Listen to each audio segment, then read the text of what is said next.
Ассалаумағалейкум, біз бәрін жасаймыз арнасының оқырмандары. Көптен бері сіздерге сұрақтарыңызға жауап бере алмай жатқаным үшін кешіріңіздер.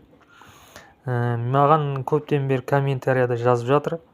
Осы пол автоматтың су төгетін жағы неге істемей қалады, соның сырын айтыңызшы деп. Енді мен сіздерге көрсете жақпын. Мынау біздің пол автомат. Осының кептіретін жағы бұл. Енді бұны ашып қараймыз да, мұның ішінде осындай кірді ұстап тұратын крышкасы бар. Сол крышканы кірді мына жерге дейін толтырып салмайсыңдар, сәл жартылау саласыздар, нығыздап салмаңыздар. Сол кезде мынаның оның бетіне саласыз.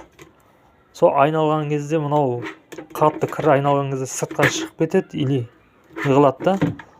Сол кезде носки или басқа іш киім болса да мына арасына түседі.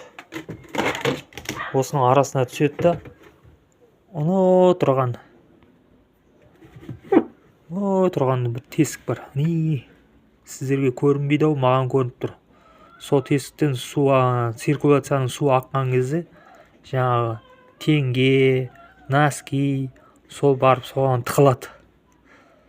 Сол кір салатын кезде байқап салмасаңыздар, судың ақпай қалатын содан. Айналған кездері мынау бір шеті ашылып қалады.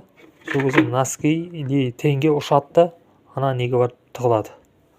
Бұның сыры осы.